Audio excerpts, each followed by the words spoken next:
You can't get a better picture than that of a dipper. That's that, right? Look at that one.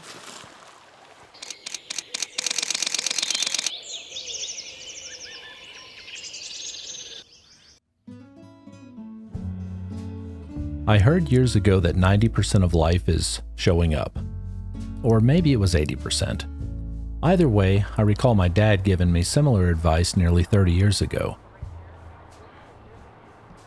He said something to the effect, just go.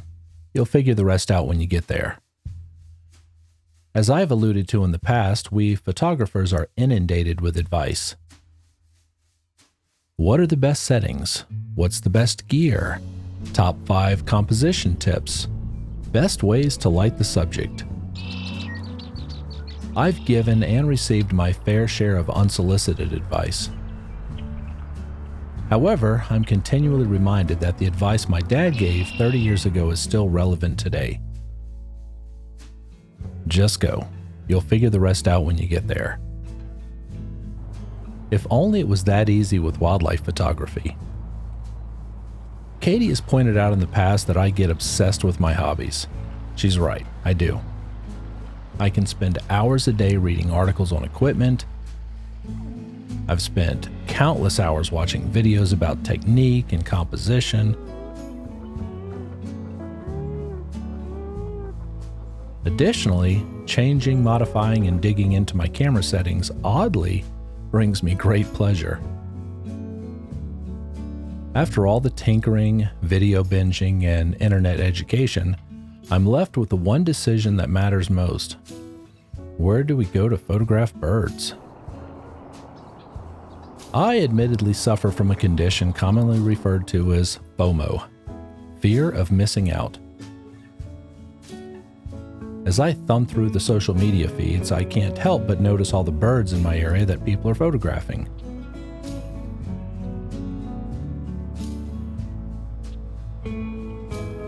Where are they finding these birds? Why have I not seen this one yet? Why didn't they post the location? The inevitable truth about bird and wildlife photography is this: no matter where you go, you are certainly missing out on something amazing at another location. Knowing the certainty of that, I can't resist doing what I always do. We just go out there and explore the local parks. This is the first day I've seen them packing stuff in though. Because when I'm going... Fortunately, there's plenty to see and a lot of beautiful images to be had. However, limiting ourselves to the same parks typically means we're limiting ourselves to the same birds. As much as we love photographing those common birds, Katie and I had to feed our appetite for elevation.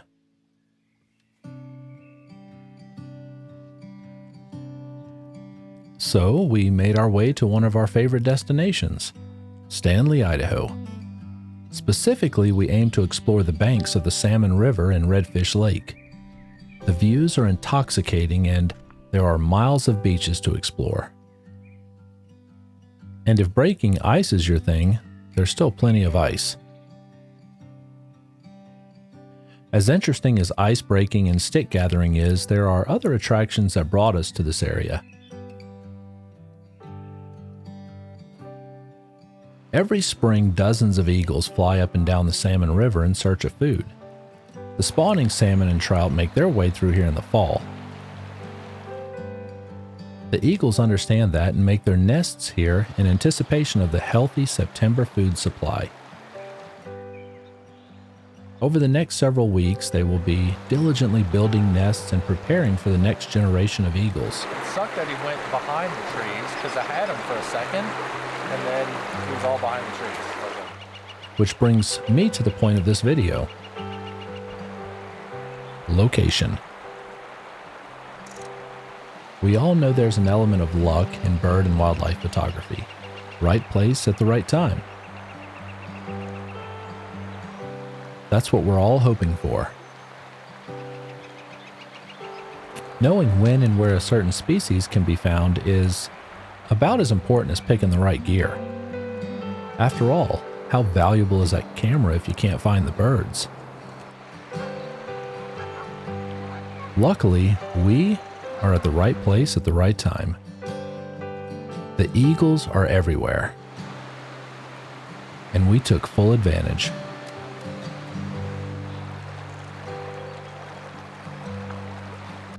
We feel privileged knowing we can count on these beautiful birds returning to this location year after year.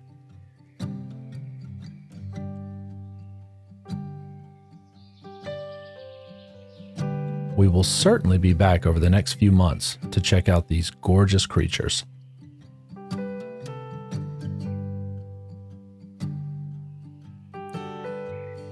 The eagles are amazing, but they aren't the only thing that draws us to this area. Elk.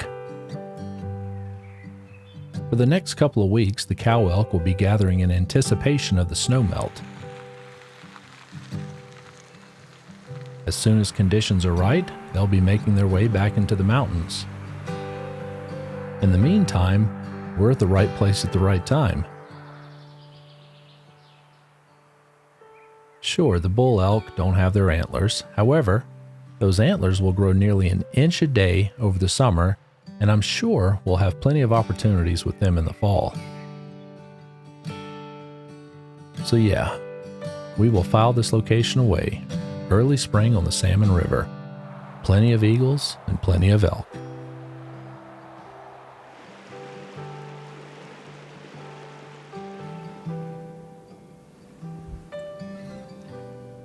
If eagle and elk weren't enough, we learned the next morning that the pronghorn were also congregating in the valley. As much as we'd love to spend time with these guys, we know there's one more bird we want to visit. The American dipper. Luckily for us, like the bald eagles, the dippers return to the same place every spring. This little fellow and his mate build a nest under this bridge every year.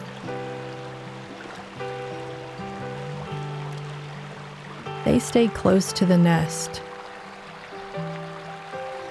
They may disappear for a few minutes, but they always return. The key to success at this location is to get in position and wait. Josh likes to get right down on the water. It is an absolute pleasure to sit and wait on these little birds. The sights and sounds along the creek are refreshing. It's so precious. Oh, oh! Look! This is the best one. Her eyes open. She's looking up at him. Oh my gosh, that is so fantastic. We got to get that one printed. Birds or no birds, I could sit here all day. So beautiful. Wasn't that amazing? It's like, is that the male on the left? Yeah, the male's on the left, yeah.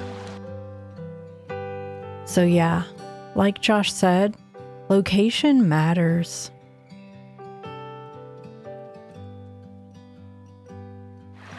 This location will always be special for us. We will always be able to reminisce about the first time we spotted the American dipper. We were just in the right place at the right time. So